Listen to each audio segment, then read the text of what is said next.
Hey, welcome to Blockchain Basement. My name is TJ. That was my Frank the Tank going on there. No, I was saying I have to face the camera. I always forget to look at you guys. I can see you right there. I'm looking at your eyeballs. If you guys want a fun task, watch all the episodes and however all the other places I look other than the camera. It's my New Year's resolution for 2023. Eye contact. No, just kidding. Welcome into the basement, guys. We got a fun show for you guys today. We got Adam Lowe joining us again today. He was trying to get that sneaky eye contact. Everybody's favorite neighbor, Drew, just may not be as friendly if you're a puppy. We'll talk about that maybe a little later. BJ, our spaceship commander on the board. Allie here with me today. You gotta show your face, BJ, just real quick. Well, Also, my mom wants to know camera. where you get those fly sweaters. Oh, his camera's off. He can't. He literally can't show his face. We have a new light in here today for to try to help out the people on the couch because lighting has been terrible. Only overhead lighting creates bags under the eyes. Now we've got something down on the floor. So just a little shot inside the studio for you guys. Me. What? Never mind. And I forgot to do like stories and stuff to push the traffic. But welcome in, Riddle with Puns, same OG, Joey, Daniel, Crypto, Tony, Crypto Thorn. Crypto Thorn loves rocking those points. BitBoy Crypto in the chat, that's us.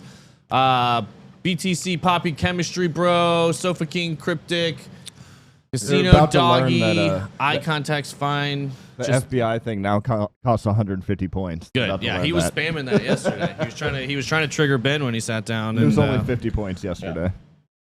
Yeah. That's why Ben took off. I did see somebody in the chat said MicroStrategy buying. Does that mean we're bullish? And we are going to talk about that. I saw this meme this morning. Just got to have good memes in crypto. If you guys don't follow memeing Bitcoin, they don't make the best memes, but they don't make the worst. But this was a pretty good one. I mean, the very standard. He's probably thinking about other investments. If I sell my shares, I can buy more Bitcoin, and standing is healthier anyway. You know, it's a lot of us right now at the bottom here trying to accumulate more Bitcoin on the cheap. Somebody else said Sailor's BTC drawdown, meaning he's in the red approximately 2 billion and he's still buying. Say what you want about his strategy, but you can't doubt his conviction. Damn right. Which is very true. Like, you can say whatever you want about his thesis on Bitcoin if you're an investor, but you can't question the fact that he's committed to this strategy. He's clearly putting his money and everybody else's, for that matter, where his mouth is. MicroStrategy buying 2,500 more Bitcoin today for approximately, I want to say it was, where was it, 40? Was it 40 billion? 45 million in the last 2 months. Look at that smile. Yeah, he's happy. He's happy. They've added 2,500. They did sell, which they've never done before, which I think it gets mentioned in this article. They sold, I think, was it 700 Bitcoin? Yeah, on the 22nd. Yeah, here you go. 700 Bitcoin for 11 million. And I would imagine it's just to capitalize tax loss harvest on gains there.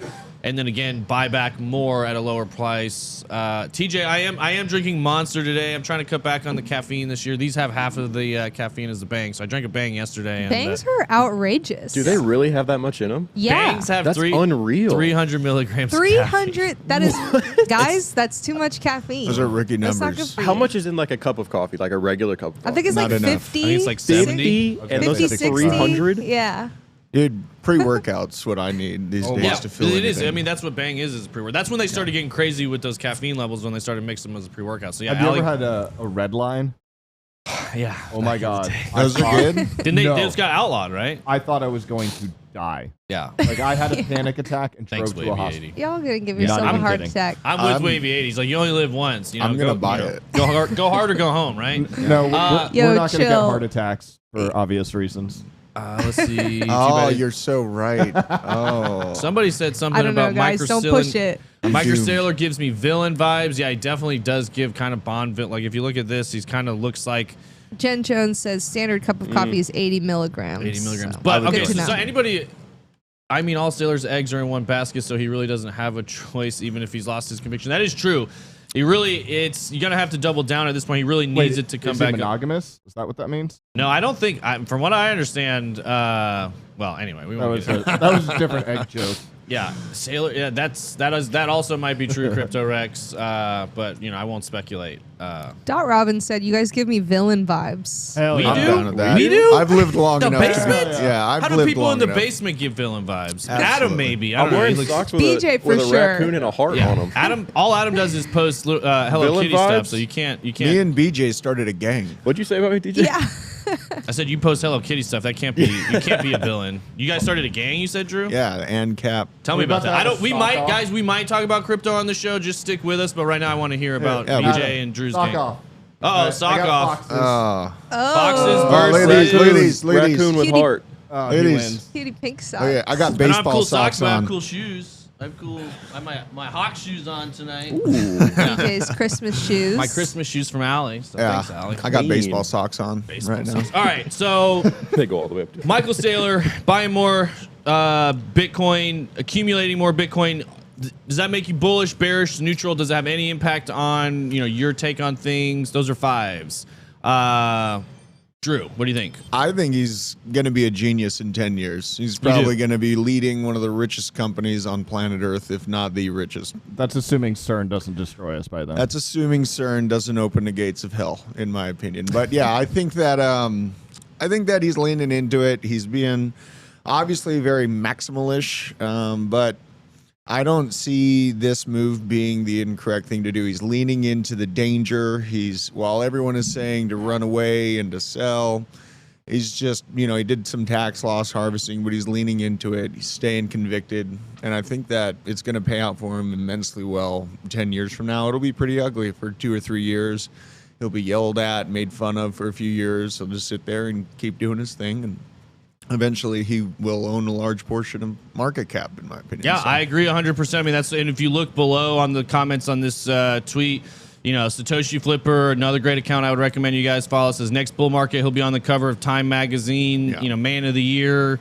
If BTC ever goes to 3K, he can buy with $2 billion, and his average is 7,500. And if he's looking ahead for years to come, this strategy will pay very handsomely to 60K again, where that average is going to be 48 billion. Yep. If decades to come, who knows how much more. So I tend to agree. I think it's definitely high risk, high reward right now. He's rolling the dice. He's got a liquidation point that he's got to, protect and work his way down. But I think right now it's another good indicator.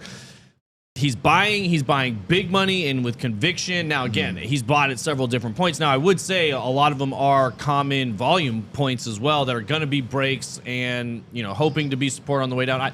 I would think he would have waited on some of these buys, but he's committed to this DCA strategy. Yeah. He knew this year was going to be a year that was going to be in a bear market.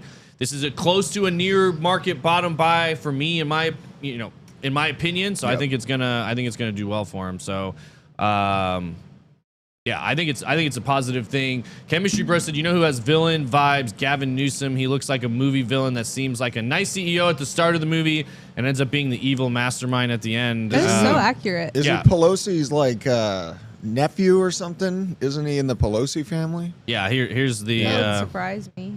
I don't know. Let's see if we can get. Look at that. He does. He looks like, you think he's nice in the beginning, and then turns out to be the villain. He looks like Matthew the maintenance McConaughey. guy who works for the villain. The maintenance guy. He definitely does not look like a maintenance guy. This guy does. Yeah. He looks like a character on Secession. Wait a minute. No he question. used to be married to Kimberly Guilfoyle. Go zoom out. The picture to the left. Yeah, I guess. Is that true? Now she's married to a Trump? I have no idea. Ooh, that'd be. Is that true? I don't know. Yes, it is true. I don't do politics, guys. In case you haven't figured that out This is yet. real villain stuff. Yeah, that is real villain stuff. Oh wait, you guys foreshadowing. We're going to talk about that because I think it was Crypto Stevo tagged me on that one. So, what's the cost? Let's see. I live in California. I can confirm Gavin Newsom is indeed an evil supervillain. Yeah, I know many people that live in California that are not big Newsom fans. However, he keeps getting reelected, which is super sus, as Jay Serrano says. Let's see. Yeah, I'm late. Who could play Batman? Didn't he sign off on those robot dogs, the ability to kill That's what people? I heard. Yeah, those the yellow, the little quarantine dogs, basically. Yes, yeah. At least less people get hurt. But he is pro crypto, so he's got that going for him. That's the one thing we've seen. It is bipartisan in Congress is pro crypto. So we'll have to take that for what it's kind worth. of crypto 5 years from now is my question. Are you talking CBD? What's that? I think that he's going to lean into more controlled, OFAC compliant type cryptos. He's not very liberty based or privacy based. So, but shouldn't we change the narrative and not call that crypto, since we all know that's what I'm hoping. It's not going to be an open ledger, right? So it's like not crypto; it's digital. But I don't think it's going to be blockchain based. Yeah, that's a good point. That's a good point. Crypto, obviously is referring to cryptographic transactions. And if you are using cryptography, you could call it crypto, but obviously you can use cryptography for all sorts of different things. I do think having some better brand names around what's a currency, around what's a platform, I think it would be better versus the blanket, just, they're all cryptos. Because I think it's the same thing they're running into when it comes to regulating them. What's a security? What's a commodity? And if we call everything crypto, it makes it very hard to split that kind of stuff up. So, Yeah, I'm gonna have a hard time not jumping to the chat. Chemistry Bro said, "Meet Kevin." I was hoping Meet Kevin would beat him for governor when he ran. I think some people were, but and then he ran for governor and won, by a landslide. I'm pretty sure. I don't think anybody was even close to him, even though it seemed like everybody hated him, which is just very bizarre. sketchy. If anyone at Hit Network is a villain, it's definitely the cat. I mean, the dude is just head on a keyboard from what I've seen. Suffocate Cryptic. Why do you be hating on the cat? Yeah, huh? man, come on. He might, he would say he's a weapon of mass destruction if you asked him. So, maybe that is a little villain-esque. But yeah, cat's he's been with us for a long time. We love him. Price ass keyboard. No, never mind. Somebody else said DZ's a villain, no vibes needed. Oh, shots at DZ. Somebody It might did be say the he was glove. giving him sus vibes, just chilling on the couch here yesterday, looking very like It was he was the about glove. to. It's the gloves. Yeah, the gloves. He They're said very he was about to, villainous. he was about to steal Gloves? somebody's hubcaps or something. Yeah. If the glove does yes. not fit. Okay, let's look. I've been hearing some budge about some HSBC stuff. They've been Yeah. buying some HSBC. I believe they were buying up like trademarks in the Trademarks. metaverse, I think. Yeah. But Well, and I have a feeling it might. Well, we'll talk about this. So, we touched on this yesterday. Fidelity plans NFT marketplace, financial services in the marketplace. This is similar to, I believe, what HSBC is doing. They're acquiring trademarks around, trademark filings submitted in the United States Patent Trademark Offices, which highlighted to be licensed trademark attorney, yada, yada, yada. Applications covering NFTs plus NFT marketplace, metaverse investing services, virtual real estate investing, and cryptocurrency trading, and more. So I have a feeling HSBC is trying to do something similar along these lines. So you're seeing big banks and big money trying to lock down patents and kind of gatekeep this new, not society, but digital landscape that we're seeing, grow here. It was something. Let's see if John Deaton was talking. Yeah, here we go. So John Deaton was talking about this here. He said, "Are you paying attention? Goldman at Gary Gensler will sue an exchange or exchanges claiming most of the tokens are unregistered securities, and the crypto market will crash further, while incumbent players will get to buy in and get larger share. Maybe JP Morgan and Goldman Sachs get a piece of Coinbase." So just in, HSBC filing trademark application for virtual currency exchange. So let me ask you, let me work this around the room and kind of hear some theories on this, and let me know in the chat too if you think this makes any sense. Yeah, BJ is Guilfoyle. That's exactly what came to my mind. Lies. When we were talking about this, I'm pretty sure on one of the very first episodes we ever had from the show. If you guys have not seen the show Silicon Valley, Guilfoyle from Silicon Valley was the name I was trying to remember. He's a Bitcoiner. I think it's set in like 2013, and he's already a Bitcoiner. Just a lot of interesting takes. Obviously, great problem solver. He's one of their engineers. When I'm the hero, none of you are invited to my party. it's so true. What'd you say? When I become the hero, none of you are invited to my party. I'm invited though. I'm DJ. I'm right? gonna be there. Yeah, you're I'm good. throwing the party, so I don't have to Okay. get invited. But Yeah. Loopholes. totally lost my train of. Oh yeah. So where are we going? HSBC. We know JP Morgan's been very involved with Consensus and a lot of other, Ethereum specifically, and a lot of other projects. Now we see Fidelity going in heavy, filing trademarks.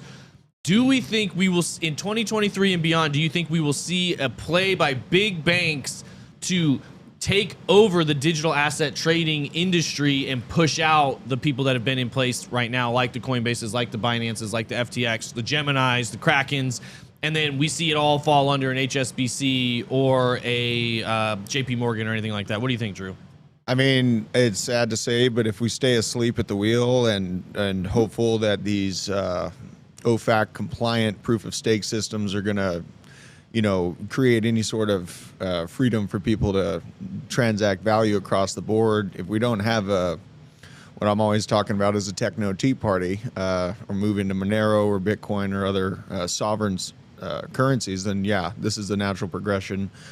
The current financial infrastructure will swallow this and make it just a repackaged version of itself, with fractional reserve crypto being a normal thing in 10 years from now if we don't wake up and say no to it in a hard-sided manner right now. I think that if we stay just quiet and obedient, then they will gobble up a lot of the. I know Coinbase probably not within that sector. I think Coinbase is playing enough ball to be included in the group, but yeah, I mean, like Binance, I don't know if Binance will be acceptable for mainstream financial institutions 10 years from now. I don't think that it would fly. It's either going to be a battle where you have a parallel economy set up with decentralized on one side and then fractional reserve crypto on the other. That's where I think it's going.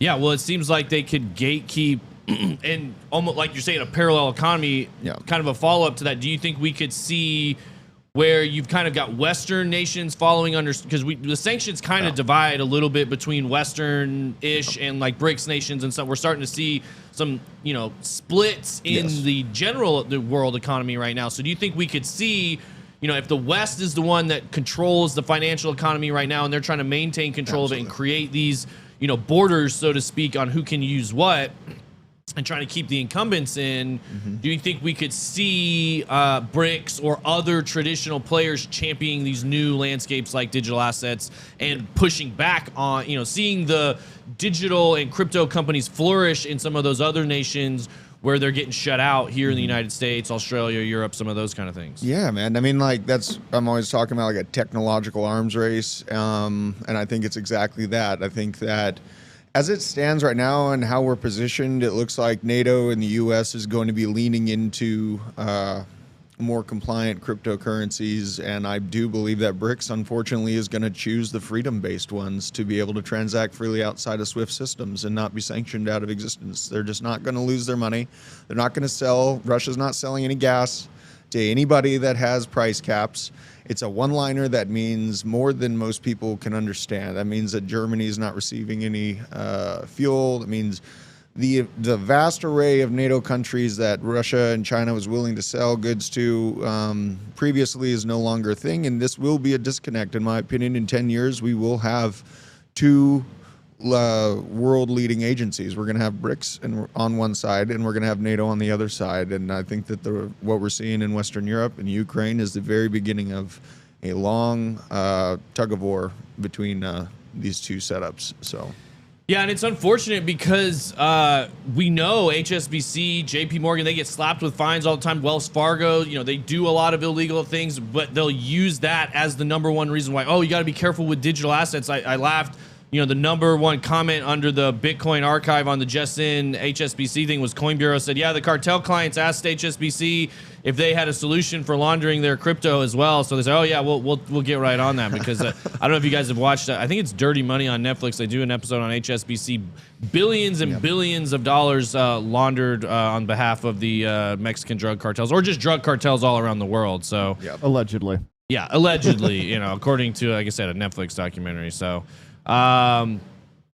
it's, I don't know. I tend to agree. We will see a parallel economy. We will see the people, and it's sad to me that we're going to most likely geolocation wise be within the jurisdiction of a closed ecosystem, because that's what's worked so far, when really what I believe in is the free open access systems. And that's what we really should be fighting for, is keeping open access on systems and protocols and transactions. If you're interacting with a blockchain that shouldn't have permissions tied to it, for the most part. I mean, if you have specific applications, sure, but when it comes to money and transacting and interacting with the economy, you shouldn't be locking people out of that, in my opinion. And so that's the number one thing. As we're looking at regulation, you're going to hear a lot of different opinions. You're going to be, at some point, hopefully this goes to a vote that we actually have some impact on. Another unfortunate reality here in our country is a lot of the big major things that have long-term ramifications. Just in, Sam Bankman-Fried to enter a plea deal in FTX fraud case. What? Reporters, a plea deal. Dude. Oh boy. Well, you know what? We did. Okay, so we're gonna jump around a little bit. Derailed. This is the basement. We just bounce all over. Oh my god. So we did see some of the Alameda wallets become active yesterday, just days after SBF got bail and community. A lot of people questioning, why did he have access to these accounts? We know basically this money started getting moved, low cap coins started getting dumped, moved through mixers, getting back, I believe, mostly Bitcoin and Ethereum. Speculation says it could be Sam, or it's got to be somebody, close, tight within the organization, high up, that would have access to some of this stuff. It seems shocking that they would give him internet access unless they wanted him to do something like this. Are they going to try to track this stuff? I don't know. I mean, basically, I mean, you there's the transactions here. I know I saw Zach. He was posting. They're being all the funds are being swapped for Bitcoin and going into these addresses. Shout out to the new type trader because that's who posted in our chat. Yes, thank you for the heads up. Thank you on for this. sharing that with us. That was not me. I'm not that guy.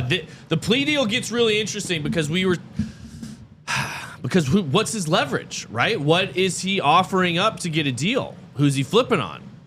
That's what I was thinking when I first read this thing too. I was like, wasn't this guy kind of like dead in the water? He like, was. What is there? Yeah, apparently he already had a couple people flip on him for plea deals, and they're getting 3 to 6 years on a plea. Drew? I mean, you've been kind of close on a lot of this research. I've got some theories, without going too hard on it. But what do you think? What do you think his leverage is? Oh my Dirty God. Gary Gensler. Well, we definitely see Tom Emmer Mommy holding and on. Daddy. Yeah, I mean, Tom Emmer's call on Sam Bankman receiving that no action relief, I think, is some hard-sided things that are endangering Gary Gensler's career. But do you think Sam is going to flip on his parents? Like, I don't think he's not going to flip on his parents. Like, No. who else is up the chain? We have Sam Trabucco, who's been left out of the news cycle about this whole deal. That's been real quiet. I wonder if he's giving more info on Sam potentially. This guy said political corruption. I feel like if it's like remotely political, then he's dead within a week. You think he's For going to real. be dusted? Yeah, well, if it was political, I don't think they'd be giving him a deal, because they don't want Right. that stuff coming out. Like, I think political, he could have some angle on some leverage on Gary Gensler, but I think it has more to do with stuff within crypto. Because if you think about what is the Department of Justice, what is the government motivated to do? They're trying to make an example out of this whole situation. And what did we hear about a lot when all this stuff started happening? Contagion. Yep. Oh, this is so attached to all these other crypto companies. It's going to be so bad. And we've seen some of that. We've seen some of the loan defaults. But what's still going on right now and who's been real quiet through a lot of these things, Gemini, we've got crypto exchange Gemini sued by investors over interest earning program. We know that's Genesis. Their Genesis Bank or Genesis Capital, I guess, has been the one that was funding their lend program or their Gemini Earn program, and they haven't been able to redeem any of those. Now, Gemini isn't filing for bankruptcy, so now we see a class action lawsuit coming from all the customers of Gemini in the Earn program. Genesis Bank, tied to Digital Currency Group, Right. also tied to Grayscale. We talked early on Silvergate. So some of the major dominoes that we said that if they fell would have insane ramifications on the crypto market. The main two I think about, Digital Currency Group and Silvergate Bank. And we know Silvergate Bank banked Alameda. So all of the deposits, all the user fund deposits that were supposed to be going to FTX were getting deposited at Silvergate into an Alameda account. Now, again, is it their job to make sure that an exchange is doing everything correctly? Was it their job to be a whistleblower? I don't know. We've got Tether, Deltec Bank involved. So there's some big crypto ties that I think could have more. I think a lot of the political stuff is distracting and misdirection. I think it's the crypto ties that could be potentially something he would flip on. I didn't see if anybody said anything in the chat. Are we safe in USDC? What's going to happen to the stablecoin when CBDCs are out? I believe you are safe. I think USDC is the United States stablecoin. Right. It's owned by Circle. It's owned by BlackRock. It's going to be part of the Fed Treasury program. USDC, it is US dollar coin. That is our CBDC. They've already said, I think it was Jerome Powell said they're going to be partnering with private companies to do that. Has anyone found Barry Silbert from DCG? He didn't get Epstein, did he? Well, and we covered just yesterday. We noticed Forbes marked Silbert down from, he was worth, I think, $2 or $3 billion. They marked him down to being worth zero. Yep. So you had Sam marked down to zero, in jail, going to prison right now. Gary Wang pled guilty, going to prison right now, marked down to zero. Right. Barry Silbert, are we about to see charges brought against Barry Silbert and Digital Currency Group for market manipulation, insider trade? Oh my gosh. That would be wild. That would be super bad. That'd be a really fast track to get within under 10K. I was gonna say price prediction. If Barry Silbert gets charged and Digital Currency Group goes down, what's your price prediction for Bitcoin? For Barry Silbert going down, I would say 8. I would say 8K. We'd have a really fast move to 8K if that went down. But Thank you. Yeah, that would be pretty scary to watch. I mean, as long as stuff keeps circulating in the news as far as like negative press about all this, it's just going to keep going down. I mean, that's what it is. If there's just negative stuff. Yeah, at a point, though, people become numb to the bad but the news, normal people don't. Yeah. Well, but eventually they all get out. That's what happens. Exactly. Yeah. I mean, and that's. I think we're pretty close to that right now. By the way, BJ just turned the heat off for us. Sorry if we were shouting at you. I could barely hear. Loud. I could barely hear Drew down there because that thing was really loud. I feel like we just took it down like 10 notches. Peanut Pecker says, sorry about that for you. I was gonna say maybe your life would get better, but I don't know. Can't believe there's still enough brainwashed people to put their savings into a market with no laws. It's 99% people who want to scams, and even the scammers get scammed. LOL. Wait, is he That's talking the about mindset. fiat? He's talking about fiat, right? Right. Yeah. That is literally the mindset of every like 40-year-old plus person that doesn't know anything about crypto. That's all that they say. It is. It's very it's like, oh, you must be an idiot to do something without laws. And I would say I don't think you need laws to protect you. And I think it's what provides a lot of the opportunity right now. Yeah, there are a lot of scams out there, but there's also a lot of really good projects and a lot of really good opportunities. You could take that same logic and apply it to the internet for the first 20 years it existed. Wait, if he likes laws, so you like fractional reserve banking, that's a law. You like, not having a gold standard? Yeah. Oh, that's a law. You like what happened in 2018?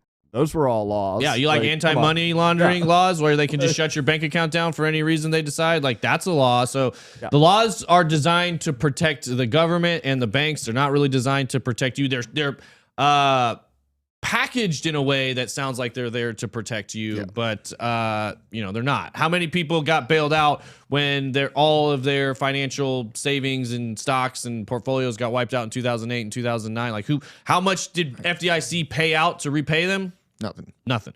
FDIC is there to ensure very small mistakes, and it's there to ensure the bank. It's not there to ensure you. It ensures small, minor failures, not big failure. You can't ensure big failure. You just have to start over. So the plea deal was always coming right. Sam was their boy. They had to call in audible. Could this be it? I don't know. Are they going to Epstein him outside of prison? I don't know I don't know if it's going to be an Epstein situation. It'd be too obvious, man. It would be way too obvious. obvious. I mean, it was about as the Epstein thing was obvious too. Right that was now. obvious too. That's true. I just think It would be comical at this point. I think the situation with Epstein comical. is you've got a long list of mega wealthy, mega powerful people all around the world that could have been, this is a small list of new money, crypto people around the world that are trying to get some power, but they're not there yet. So I don't know. This is going to be, I'll just see if I can find anything on this right now. You want to see something really funny? Yeah. Take me a second. That always worries me, BJ. Oh, no, this is good. I promise. What are you doing? So it was really funny in 2020. A lot of cards that came out in Magic that were very aptly named, but this is a great one. Devious cover up. Okay. Artist Micah Epstein. No way. Yeah. Wow. I'll zoom it. This is too funny. Yeah. Hey, good artwork though. Whoa. Yeah. Epstein. Epstein. Wow. That is funny. Devious They cover knew, up. man. That's at They knew. 2018. When was the Epstein stuff going down? Yeah. I mean, Wasn't that around that time? I cannot get this off. The cards are actually produced a little bit for. So 2019. 2019 was the Epstein stuff. yeah. Yeah. The drama. I think Okay. so. Or 2020. He was ahead of the curve. Dang it it, was my 2019. computer's not working. I'm trying to pull up Watcher Guru. I don't see anything else on that actual story. So we've got the funds moving around last night. We've got a lot of strange meetings. This was another, again, that's what's so fascinating is the conspiracy theories with this whole story never stop. I know. A lot of people know Michael Lewis has been following around SBF for quite some time. Michael Lewis, the writer of The Big Short. But this Nick Carter posted this, and he said, let me get this straight. Can I retweet this? No, he's got all his stuff locked down, so you can't share it. But in 2014, Michael Lewis publishes Flash Boys, a book designed to promote IEX. The book is panned by most people with knowledge of high-frequency trading. So IEX is an exchange. The book was all about featuring high-frequency trading. March 2022, FTX and IEX pre-partnership hold joint meetings with the SEC aiming for a safe harbor U.S. operations. So they're both meeting with the SEC. IEX is a stock exchange, a small stock exchange.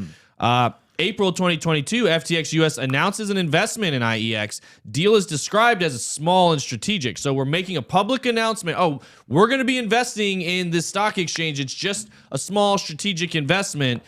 Later it emerges it was $270 million described as a controlling stake. So that's not a small investment and that's not a strategic investment. That's a large controlling investment with option to buy outright.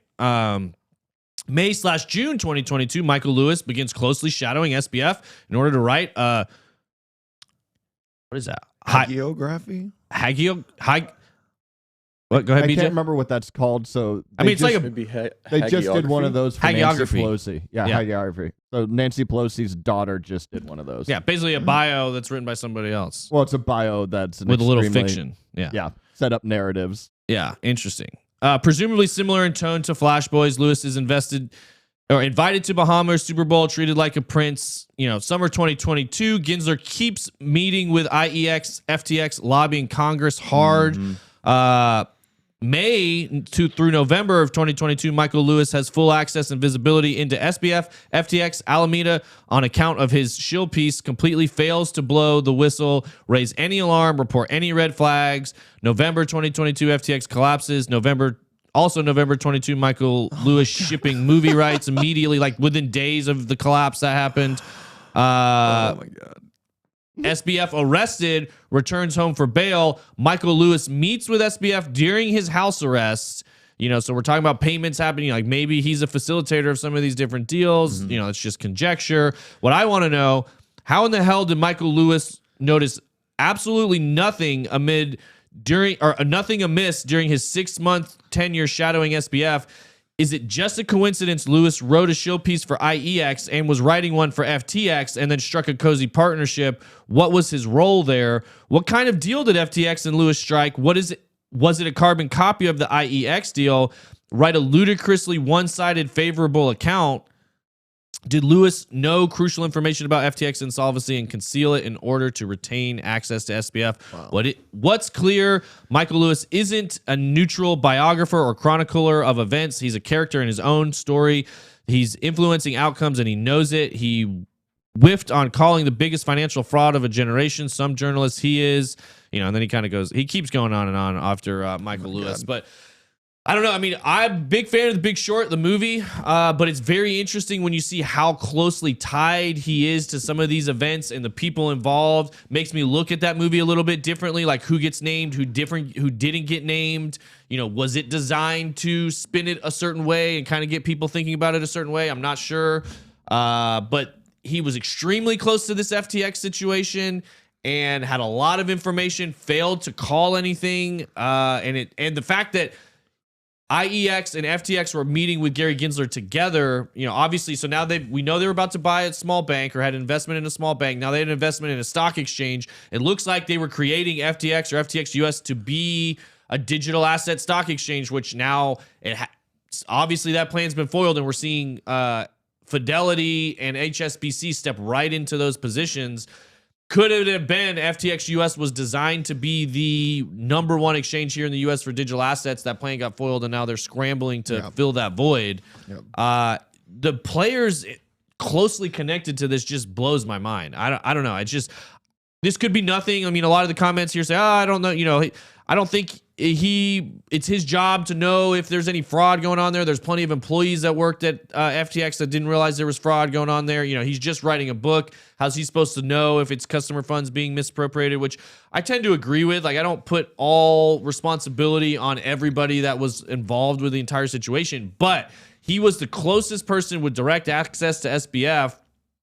He had to know some things were off, like from what everything we heard that came out of what was going on from the company. Like, it was clearly not run on the up and up. And I don't know if he's maybe thinking that's a good story. I'm not sure. But it's just every time you turn around, you get another angle and it gets more interesting. And I don't know. What do you guys think about Michael Lewis and his attachment to any of this and the political tie-ins and the financial, connections in the past? It's nuts that he didn't say anything. Like this this exchange grew at breakneck speeds. Yeah. Man. Like billions of dollars being invested. Dollars. Yeah. And like with all the warnings about regulations coming and this is a security, that's a security, I think that, people attached or close to this, crypto exchange project wouldn't double check and make sure that they're getting to the top in a, up to snuff way so that they don't fall victim to the SEC. They knew they weren't going to ever fall victim to the SEC, so they didn't care. They just completely built a house of cards thinking that no one would ever be able to call them out. And then CZ came out and dumped on them. So I think it caught them out of surprise. And yeah, they're looking for a way to shift the narrative away from the fact that it was fractional reserve crypto that enabled the fall originally, because that's how it's ran in traditional markets as it is. They don't want everyone to know that they're governed by tyrants right now. I thought it was Caroline that typically did the Cleveland steamer. Oh, well, apparently Caroline did all sorts of things from what what we're hearing. So who knows? Kool-Aidery says, obvious, true, but what else is actually happening right in front of our eyes every day? Limited understanding of crypto on a global level would lend itself to reframing and reinforcing the narrative depending on the person. Then again, he might just be trying to save his own ass, literally and figuratively. Yeah, it's true. I don't know. It's wild. I tend to think there was a lot of collusion that happened in some of this stuff, or at least people looking the other way, which happens in all sorts of markets, financial, politics, any market there is, you're going to have people bending the rule. I mean, in sports even, you're going to have people bending the rules and people thinking like, probably shouldn't be doing that, but it's not my job, and I'm not going to be the one that gets in trouble for you doing that. So it's what you're doing is benefiting me and my business, and I'm not doing anything illegal. So I'm just going to pretend I don't realize or really understand what you're doing. It feels like a lot of that's been what's going on in crypto. Definitely. And if they're going to try to nail that to the wall, it could be a pretty good opportunity for the people that own the politicians to create a landscape that's favorable for them to come in and step in and make all the money now that it's clear digital assets will be here for the next 20 to 30 years, in my opinion. And I think you've heard me say it time and time again on this channel, it's nation states, it's big money, wealth, it's sovereign wealth funds trying to get involved into crypto and digital assets right now. And the way they play is aggressive, and it's throwing their weight around, and it's using things like laws and sanctions and politicians and heads of state and big money and liquidations and bankruptcies and attorneys, and they use all of that to take other people's assets rather than try to build them up for themselves. And that's if we haven't seen anything we haven't learned anything this year, we've seen a lot of digital assets change hands in very unconventional ways in very large sums, from things like 3 Arrows Capital, from Celsius going bankrupt, from BlockFi going bankrupt, from Voyager. All that's billions and billions of dollars of Bitcoin up for grabs. That's going to land in somebody's wallet and somebody's control. And it's not going to be the people that first bought it and first mined it and first earned it. So keep that in mind. Not your keys, not your coins. Hold on to that stuff tight, because you got people out there coming for your stuff. And you may not think about it that way, but that's just the way it works. But if you want to think about they use the term liquid a lot, liquidity, it flows in and out. And that's why you don't ever want to have a closed fist. You want to have it open so you can get more in there, and something's going to come out along the way, but you always want to remain open for that fluidity, because it always works. Easy come, easy go, as they say. So that's very true in crypto. So God, yeah, it's I don't know. It's been I really think that FTX had a hand in a lot of the collapses this year. That's just me personally. I'm trying not to go down the conspiracy theory path of thinking that it was also political leaders that are currently in place that where the helped fun build stuff this is, thing. though. yeah. I'll save that for my own channel and rants, though, so I don't get us, too heavily demonetized or whatnot. But yeah, I'm trying not to go there, but it's difficult to think that. It is. I'm the same way. Like, I don't want to go conspiracy theory all the time and assume everybody's out to, this big, super big plan to take all of our money. Like, you want to think things are fair and you've got a fighting chance. It's just bizarre when you see all these connections. And like every time you turn around, it's like, That's what I'm saying. Like, it has to be, right? That doesn't seem right. I'm not saying it has to be, but it has to be, right? Yeah, right? Yeah, so do we have any, we don't have really an NFT and degens in here today. No. I mean, we're going to do an NFT year look back on ATB on Thursday. I'll save mine. I had a Udi quote about challenging things to grasp when you're starting an NFT thing.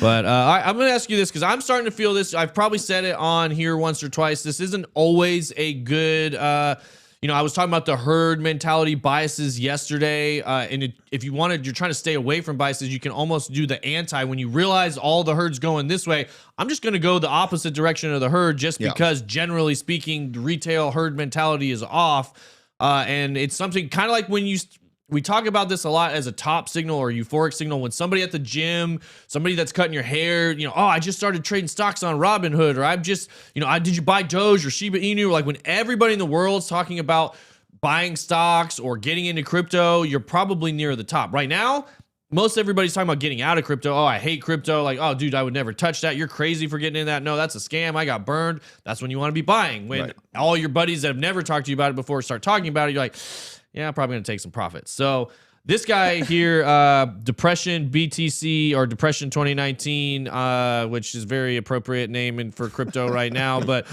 literally lost track of the amount of people who have said to me over the past few months, quote, just waiting on another year or so for the housing market to go down. Quote, not a good time to buy stocks. I'm waiting until after the recession. Every person saying is waiting for the same seat. Some random lady at the tennis court tells me last week she's learning how to short. What could possibly go wrong? I'm buying, LOL. And I'm starting to feel that way too when everybody, and even when you're looking at the open interest, like everybody's short right now. Everybody's leaning bearish.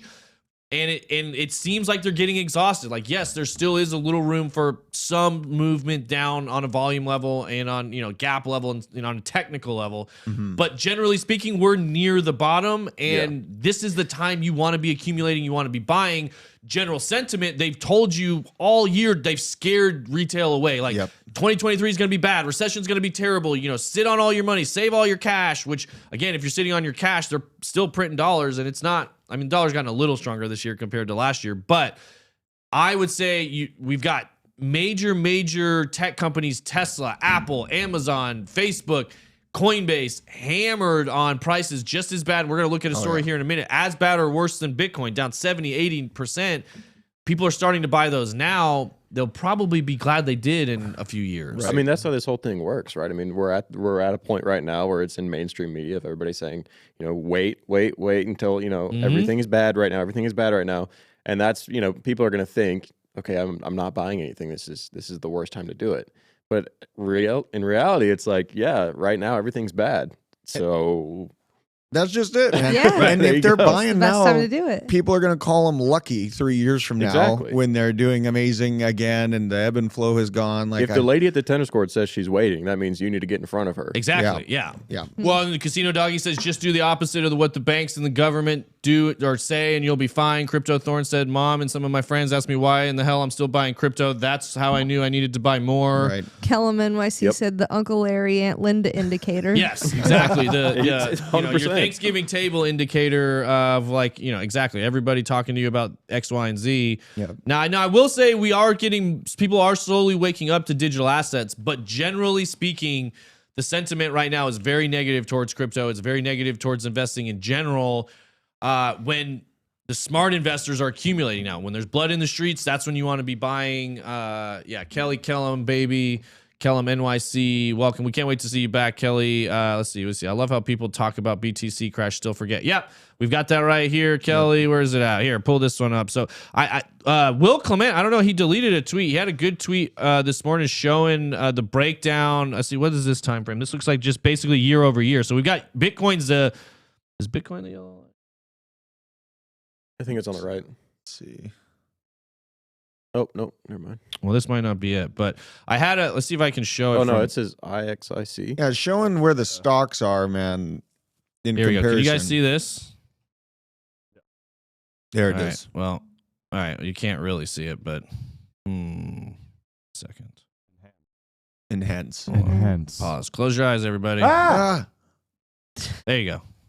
Let's see. All right. So here's the chart I was trying to get. So this is year over. This is just year to date. Obviously, everything started similar price point. Oh no, this must be March. Looks like March 2020 because this is 2021 right here. So all from the March crash. Obviously, Bitcoin performed the best, percentage wise. Everything pulling back down here at the gain. I believe this is Tesla right here falling back down. You still got Bitcoin percentage wise holding much better than the stock market. From 2020 on. I'll tell you later, Joseph Cupidors. So this is interesting to me too, on basically Bitcoin outperforming stocks in a negative market, but also look at how bad stocks have been hammered. You've got Tesla down, these are not 7% year to date, Meta down 57, ARK Invest, that's Kathy Woods down 67%. So there's all sorts of good, strong companies right now, and that's Bitcoin or coin? Does anybody have any preferences on that when you go Coinbase stock versus just holding actual Bitcoin?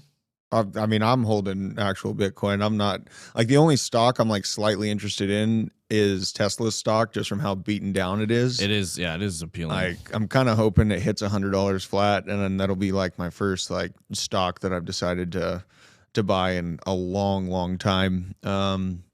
Yeah, I'm very focused on Bitcoin in particular for the humanity portion of it, just making sure that I have my hand in creating capital flight away from traditional finance, so that they have to play along with how people want to operate rather than us just going along with them. But yeah, I finally feel like buying some Tesla after seeing that. It's funny you mentioned that. Yeah. I was actually thinking about some of that too. Apple, Tesla, and I think, like I said, Coin. I'm pretty sure Amazon got hit pretty bad. Meta obviously has been crushed. Some of those are very interesting to me, long term now.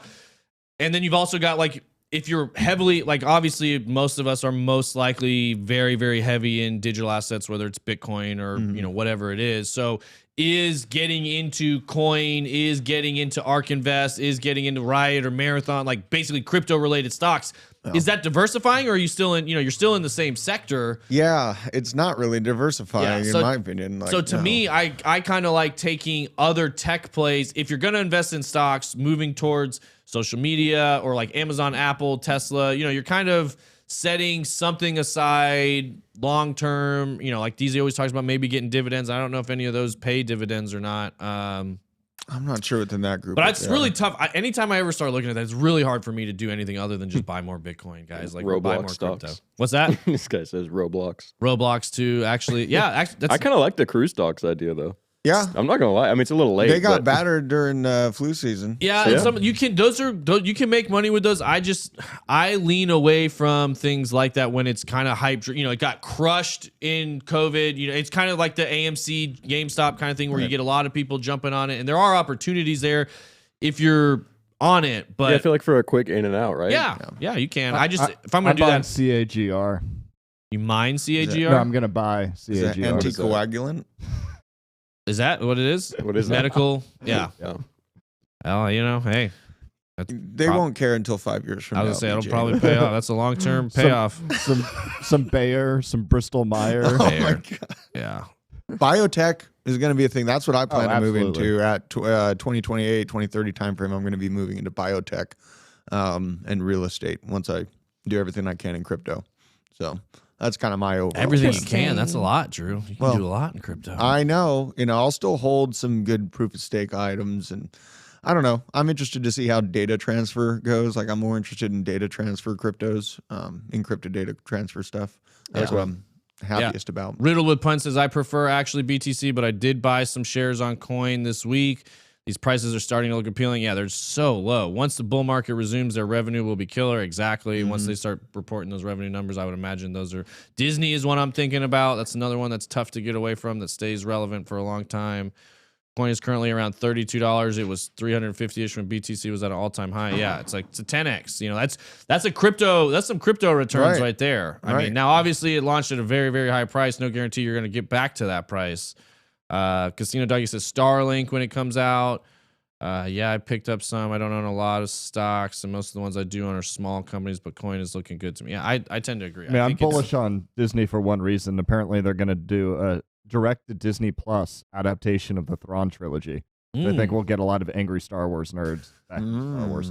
That's not a joke, by the way. No, I think I agree. I think Disney has such strong IP, whether it's Star Wars, whether it's Avengers, whether it's, all the classics, that they can tap right into your childhood nostalgia for so many people. They can keep you coming back.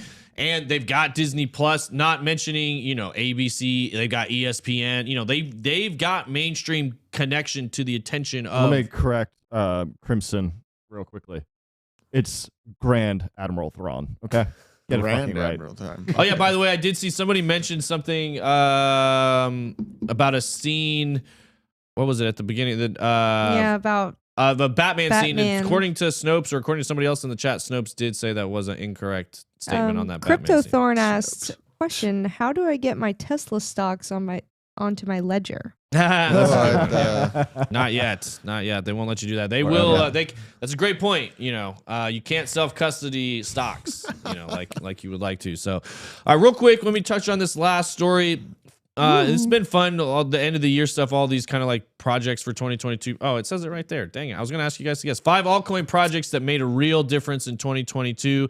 And I agree. I think these are all strong projects. You could say a lot about a lot of different crypto projects, but these are all things that have provided something new and innovative and had an impact on the space. I would say DAI. Is that new? Did they just do that in 2022? I feel like it's been around longer. Sofa King thinks Yeah, Drew No. is the only person. knew We all know what BJ's. CRISPR is. BJ's. Wait, where? Really? CRISPR course. Cas9. Sofa genome King said, I editing? feel like Drew is the only one that even knows what Everybody CRISPR is. knows that. Now they're up to like Gene altering yeah. Well, technology. Yeah, Adam and A I lot of knew for different things. sure. Oh yeah. Duh. it's Jennifer Doohan, who was the founder of it in like 2011. Yeah, I could go on. She's very young. Go on for a Yeah, long that was time. the gang BJ and Drew was going to start. It was a medical gang where they just jump you and spit medical facts at you for 20 minutes straight until you say, all right, stop, take all my money. Well, I'll tell you about neuropeptide arginine vasopressin. oh my god. There you go. Talking dirty over here now. Sounds pretty scary. All right, well, so a couple of these obviously you guys know Ethereum. I like Ethereum. Well, we'll see what they say about it. Ethereum fundamentals shown in 2022. Ether's price hit a yearly high at 38.35. It did go higher than that, obviously, at the end of 2021, but this is January 2nd, 2022 on the way back down. The main advantage of proof of stake, it's much more energy efficient than proof of work, but it does require more expensive energy intensive hardware. So I'd say the merge obviously showed a great technical achievement that happened for Ethereum this year. Being able to transfer a network from proof of work to proof of stake while still operating and with that many transactions going on without everything breaking all at once. It was really impressive how they went from decentralization to centralization. I was impressed. Yeah. Everyone fell for it. Overnight, no big Overnight. deal. Yeah, you could. They didn't go from centralized or from decentralized. Like plenty of maxis were saying they were very centralized beforehand, just like a lot of people say Bitcoin's centralized now. You can always find attack ETH vectors. sympathizer. Yeah, I think, like I said, I think it's a good project. I think it's doing a lot of really good stuff. I think there are always trade-offs with blockchain projects and decentralization. Unfortunately, is one of the first one that comes under attack and is a trade-off conversation that has to be had. I think they're doing a good job at working to be more decentralized over time. I don't like the involvement of JP Morgan, obviously, and through consensus. So it's always something to keep an eye on. But there's going to be laws and rules and regulations. That's what we talked about at the beginning of the show. There's going to be projects that do the best to work within them. There's going to be projects that completely fight and move away from them. Right. And they're going to have different places within the industry. And it's our job to figure out what we want to support from an ideological level, what we want to support from an investing level. And, that's why you got to do your own research and make your own decisions. And that's number one reason why I tell people when they ask, what coin should I buy? I'm like, you know what? There's so many factors that come into the decision of where you put your money, which is really your excess energy.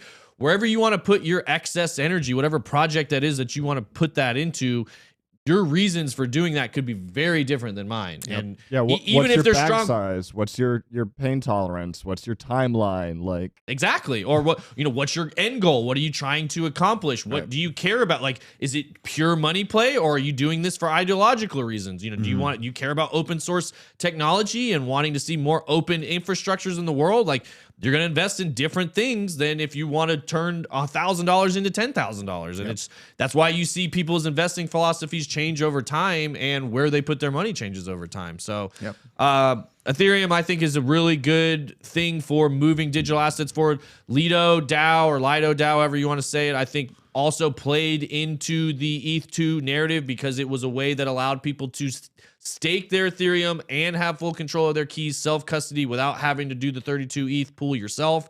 Pretty cool, you know, like kind of in it, but it is self-custody. So like if you think of Coinbase, they'll allow you to do it. What they're really doing is staking on your behalf. They're custodying your coins and they're giving you a small percentage of the return. This actually allowed you to go stake everything on chain. You'd lock up some of your ETH and you'd get wrapped Ethereum essentially.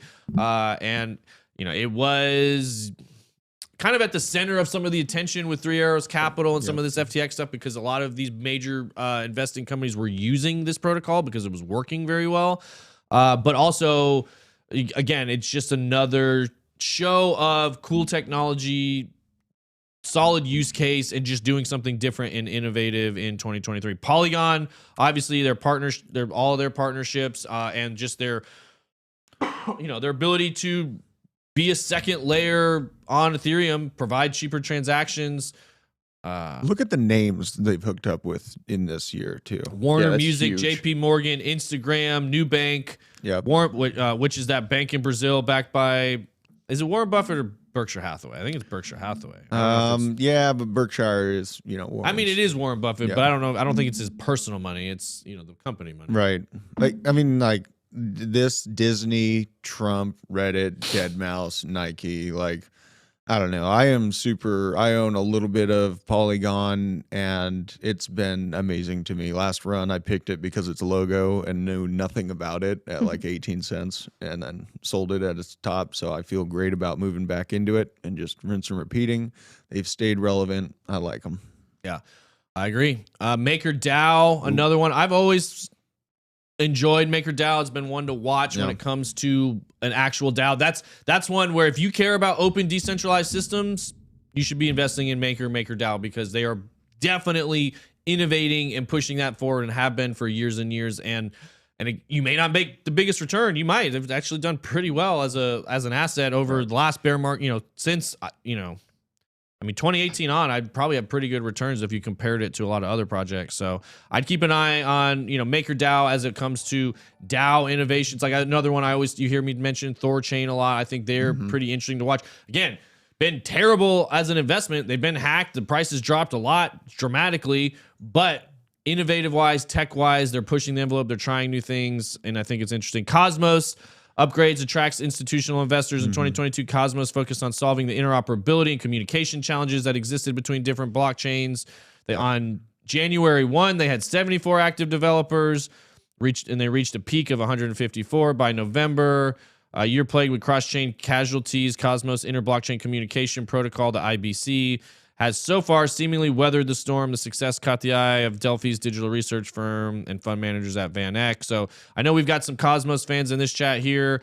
They've got some interesting things going on with inflation. I haven't looked at it recently. I know there were some votes and stuff like that. Yeah, they turned them down because they were trying to do two at the same time. But I think that they'll be able to move both of them through just in separate votes to reduce the inflation on it. Yeah, correct? Well, one of the votes kind of increased the inflation. So I think that's why, because there was a scheduler and an allocator. And I think the allocator one was involved with the inflation slightly increasing to increase use of its token. But I really liked Cosmos looking into it. I didn't know much about it when I dived into the research and writing about it, but they have a pretty good interoperability play. And they have a lot of developers. They make it really easy for developers. So, and obviously, you guys have probably heard us mention it before. Scaling is one, or interoperability is one of the main issues with scaling blockchains, because you get to a certain point, they need to be able to talk to each other. That's what Cosmos, that's something that Polkadot's trying to solve for, where you can have all of these chains communicate on one level, that IBC that I just mentioned. This is based off of chat. Is Cosmos potentially in danger solely because I'm seeing this, everyone's excited about this 21% staking.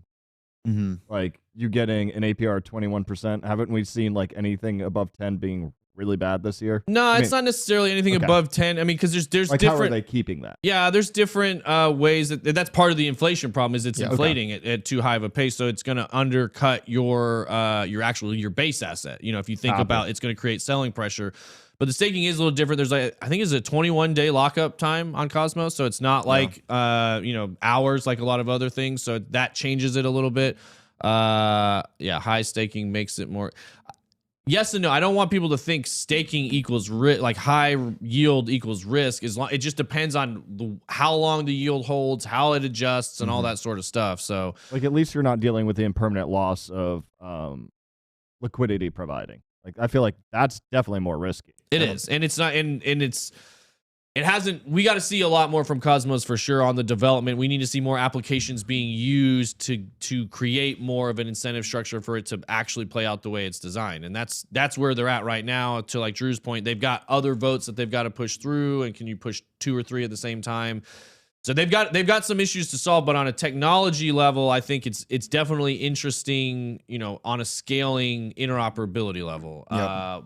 Thoughts on Aptos from Casino Doggy? I think that's one to watch for next year too. I'm not sold on it 100%. Again, tech-wise, Drew mentioned also making it easy for developers. That's a big part of a lot of this. Aptos is that Move programming language. It's come out of, I want to say it was out of the Libra Foundation, or what was once going to be part of Facebook's Diem play.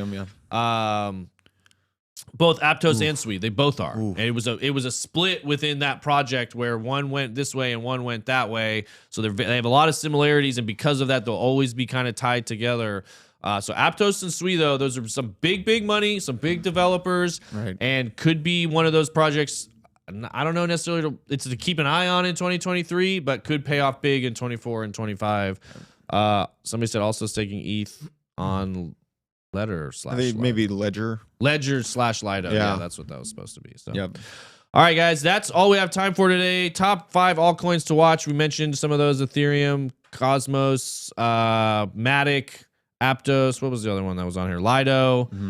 Stay away from big banks. HSBC, JP Morgan, Fidelity. They're probably the devil, or devil's, spawn of the devil, I guess you could say. The devil. You gotta say it right. The devil. The devil. Devil. Oh my God. My mama says, no. All right, guys. We got anybody to raid? Who's streaming right now? We're rating this up and coming streamer. Let's do it. Yol. Is Joel live right now? Yeah, I just checked. Oh, the devil. All right, guys. Go hang out with Crypto or Hit Network Gaming. Give them all the love. Smash them all the likes. And if we'll be back here. Twitch.tv 1:15. Hang out with us. If you see it anywhere else, like, subscribe, share, tell your friends, hit the buttons, clap them post cheeks. Notifications, all that live notifications, clapping booty cheeks. Let's go. Have a great day.